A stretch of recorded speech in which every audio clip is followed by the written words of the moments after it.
Olá, o assunto hoje é perícia. Perícia médica judicial anula uma perícia do INSS?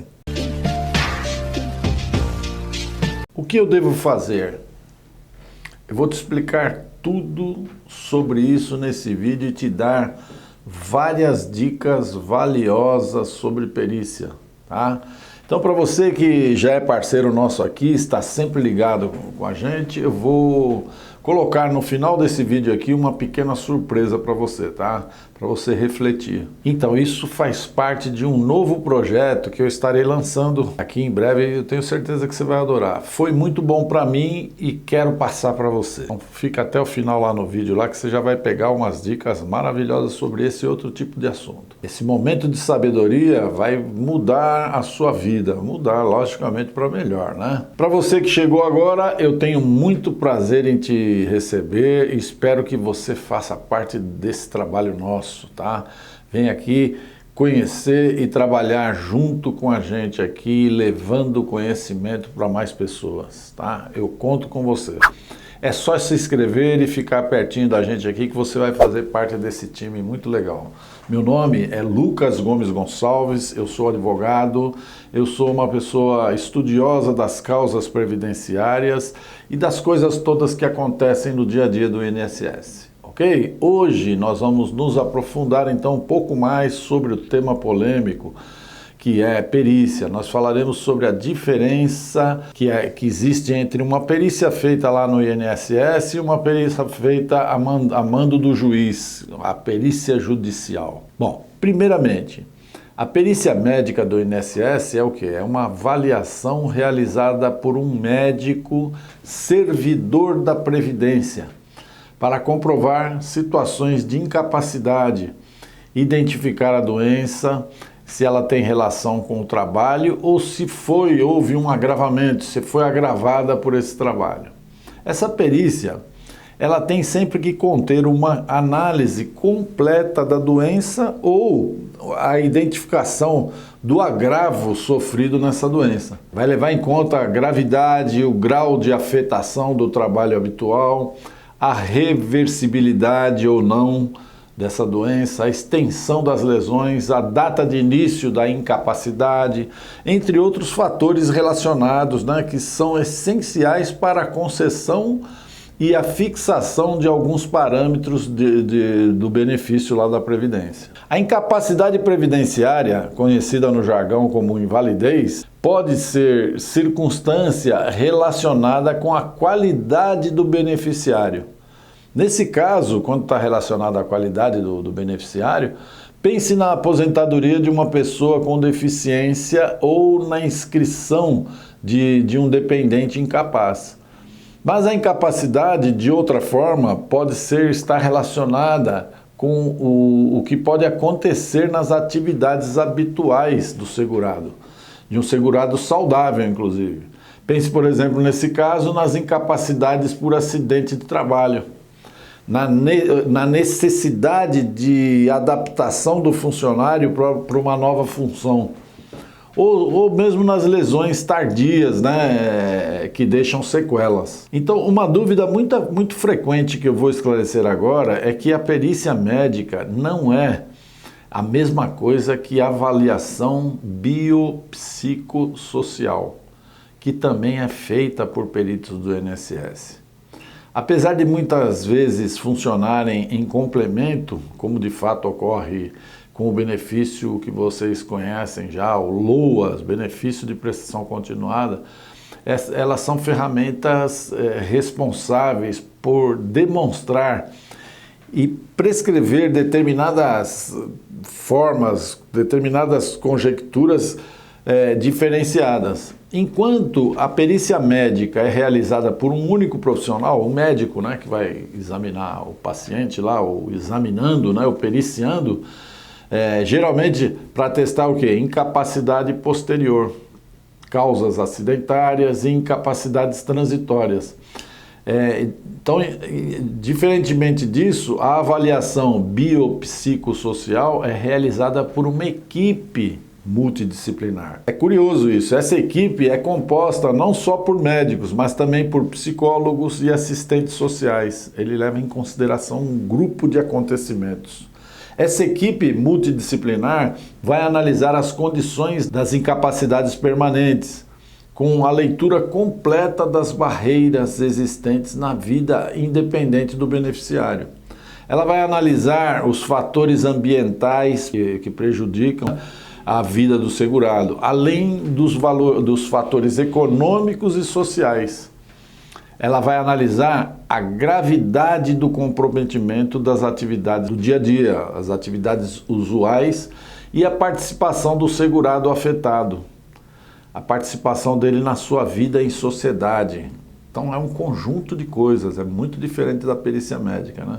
Então, como eu te disse, essas perícias são muito diferentes e se distinguem em profundidade, inclusive em finalidade. Por isso, seguem critérios de avaliação bem diferentes da perícia médica. Veja esse exemplo, ó. No caso de uma pessoa com deficiência, é preciso investigar a presença de um impedimento de longo prazo e concreto. Depois, estudar suas dificuldades anatômicas e estruturais do seu corpo, em relação ao quê? Aos fatores pessoais e às limitações reais impostas a essa pessoa. Tendo como baliza, então, o que diz o artigo 2º do parágrafo 1º do Estatuto da Pessoa com Deficiência. Ok? Então, agora eu vou te falar sobre a diferença entre essa perícia, né? A perícia que é feita no INSS e a perícia médica judicial. Aquela que é feita a mando de um juiz, o juiz da causa, né? Daquela causa que você ingressou lá na justiça. E é feito por quem? Por um perito da confiança do juiz. Esse assunto é extremamente interessante, ó, e eu vou começar te abrindo a visão. Tem coisas que você pensa errado, muita gente pensa errado e não sabe por quê. Bom, vamos lá.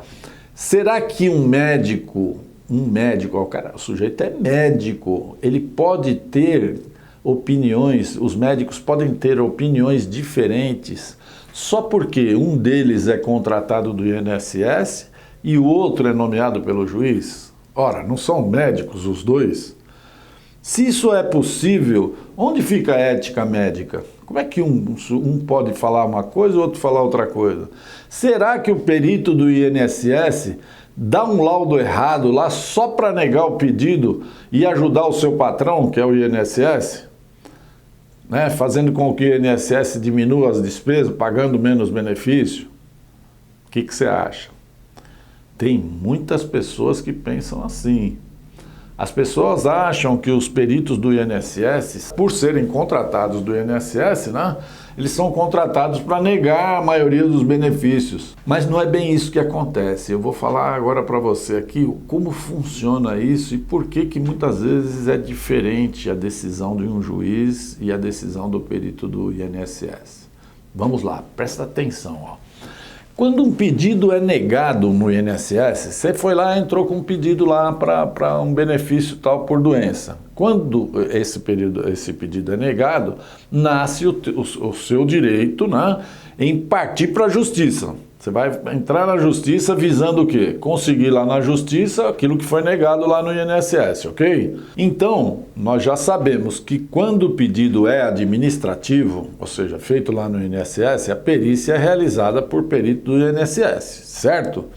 E quando o pedido é judicial, a perícia é realizada por um perito judicial, que também é um médico, que é um profissional de confiança do juiz. Perito judicial, a longa manos do juiz. É a mão do juiz que vai mais adiante, só que agora com um médico. Então é nomeado pelo juiz somente para aquela finalidade, para fazer aquela perícia, tá? Bom, vamos lá então. A desconfiança que existe, né, no perito do INSS, essa que eu falei que muita gente pensa aí, paira no fato, ela está no fato de que ele tem um patrão, né, que é o INSS, e aparentemente aparentemente pelo menos, quanto menos ele tiver que pagar o patrão, né, melhor é para ele. Então dá a impressão de que o perito quer puxar para o lado do INSS. Então, em alguns casos, se é ou não é, nós nunca vamos saber, mas o engano, o grande engano está aqui no que eu vou dizer agora, tá? Por que muitas decisões destoam, né? Na maioria esmagadora dos casos, o conteúdo da avaliação de ambos os médicos é basicamente o mesmo, com relação à técnica, à doença. Mas presta atenção, o poder final de decisão, né, nessas duas situações, ou seja, uma do INSS, outra do juiz, é muito diferente. Então a primeira coisa que você tem que saber já, ó, quem decide se vai ou não ser concedido um determinado benefício não é o perito. O perito não decide isso diretamente. Nem o perito do juiz e nem o perito do INSS. Quem decide então? Olha, quem decide as coisas do INSS são os funcionários designados para isso. São pessoas da área administrativa que vão dizer, olha, analisando tudo, tem que julgar aqui positivo, vou dar o benefício para ele. E quem decide lá no judiciário, quem é? É um funcionário de lá? Não, é o juiz da causa, ok? Sabemos isso? Então vamos lá. Sabendo disso daí, a grande diferença está aqui no que eu vou dizer, é que enquanto o INSS está vinculado ao resultado da perícia do órgão que faz a perícia, porque não tem poder para ultrapassar os limites da perícia, essa perícia que foi apresentada para ele, para esse funcionário que vai julgar, né? Ele tem que ser vinculado, então, à perícia. A perícia falou, olha, ele não está incapaz, acabou, zerou, não vai ser concedido. Diferente disso, o juiz pode avaliar o contexto do processo como um todo. Ele pode analisar os demais laudos trazidos a pessoa que ingressou com a ação. Ele pode avaliar laudos de outros médicos, ele pode avaliar provas testemunhais, dentre outras provas que existirem nos autos, para decidir diferente da perícia judicial. Dessa perícia que ele mesmo nomeou, ele pode ir contra ela. Ou decidir diferente da perícia do INSS, que foi para os autos. Ok? É a grande diferença. Então, muitas vezes destoa, porque embora o perito do INSS tenha feito a mesma avaliação que o perito judicial, existem outras provas que levam o juiz até um convencimento diferente. Ok? Entenderam direitinho? Então vamos lá.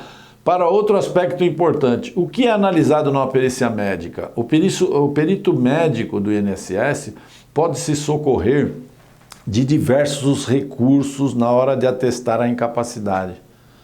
Então, como aconteceu lá com o juiz, agora aqui é com o perito. Ele vai analisar laudos anteriores, ele vai analisar toda uma situação para depois ele dar o parecer dele. E esse parecer, como eu falei, vincula a decisão lá do funcionário que vai julgar, tá? Então, só para você ter uma ideia, o perito lá pode consultar até o prontuário registrado no SUS, desde que haja a concordância do paciente. Isso aí está no artigo 46, parágrafo 6º do decreto 3048 de 99. A principal finalidade da perícia é verificar se está presente ou não a incapacidade do beneficiário, tá? Uma incapacidade que diga-se, olha, não se confunde com a incapacidade civil ou criminal, que é aquela inimputabilidade, né? Ela está ligada somente à perspectiva da atividade profissional. Agora, olha que interessante. A deficiência de uma pessoa não é o fator determinante por si só para declarar que ela está inapta para o trabalho. E é por essa razão exatamente que a perícia não existe só para avaliar a presença de deficiência ou de um acidente, mas para medir a incapacidade funcional que foi proporcionada por isso, por ambos os casos. Tá? É assim que se conclui, né, se a deficiência, se a doença ou o acidente podem ser ou não causa para a incapacidade, mas nunca a incapacidade por si mesma. Um exemplo aqui bem básico, o fato da pessoa ter quebrado uma perna, ela pode estar apta a fazer um serviço de escrituração. Então ela sofreu um acidente, mas não está incapaz para aquele serviço. Esse é um exemplo bem, né, por cima aí. Então, o fato de não vincular automaticamente pessoas com deficiência ou com limitações temporárias à incapacidade é preservar, é uma forma de preservar seu direito de acesso ao mercado de trabalho e também garantir as oportunidades de uma autonomia da sua vida existencial que venha a ser possível, né? E esses conceitos estão conexos, estão em comunhão com a dignidade da pessoa humana. Não fosse assim, seria injusto e até cruel, né? Então, você acabou agora de ver como funciona esse emaranhado de coisas, essas coisas existentes por trás de uma perícia, né? E acabou de ver sucintamente a diferença de uma decisão do INSS e a decisão de um juiz, né, que está apto a fazer um julgamento nunca vinculado à perícia médica. Então é legal você saber disso, porque às vezes a pessoa perdeu no INSS, ela acha que vai na justiça, vai ser a mesma coisa, né? Então, acho que foi legal aí para você entender essa diferença. Então são vídeos dessa natureza, são vídeos assim que você encontra aqui no nosso canal. Tá? Cheque a qualidade do conteúdo gratuito que te oferecemos lá na nossa playlist. Vai lá em cima na playlist, dá uma olhada nos vídeos. Tudo o que é dito aqui nesse canal foi estudado e foi checado. E além disso, eu estou sempre lançando uma série de vídeos para você ficar muito bem informado sobre as mudanças e os benefícios lá do INSS, sobre valores a receber em ações que estão na justiça, sobre novas regras, enfim, coisas que você não pode perder. Então eu te desafio aqui no bom sentido para você checar o nosso trabalho, tá? Ele vem sendo feito há muitos anos, tá? Então faça como as 437 mil pessoas já inscritas aqui. Fica bem perto da gente que vem aí novidades maravilhosas para você. São coisas que eu estou preparando com carinho para você, tá? Então, agora vamos relaxar um pouquinho e vamos ao momento de sabedoria nosso. Relaxe um pouco para refletir com as ideias de grandes pensadores. Eu vou falar para vocês aqui uma frase de Sêneca. Ele diz o seguinte: apressa-te a viver bem e pensa que cada dia por si só é uma vida. Segure firme as rédeas da sua vida. Segure firme como quem doma um cavalo selvagem. Descubra suas novas habilidades. Elas mudam de acordo com a vida, elas vão mudando. Tem sempre uma nova que você não descobriu ainda. Em qualquer fase da sua vida, essa coisa vai se modificando. Então, para pensar e descubra as suas novas habilidades. Olha essa outra frase que eu vou te falar aqui, ó. Feliz é aquele que transfere o que sabe e aprende o que ensina. Olha isso. Feliz é aquele que transfere o que sabe e aprende o que ensina. Quem falou isso aí foi Cora Coralina. Agora eu vou te fazer duas perguntas, tá? Não vou te dar a resposta, você vai ficar pensando aí. O que você vai fazer mais tarde? Tem tanta coisa para fazer, né? Mas pensa bem. Que conteúdo você vai consumir hoje? Então, obrigado por ficar aqui comigo até o final. Um grande abraço para você e até o nosso próximo encontro aqui.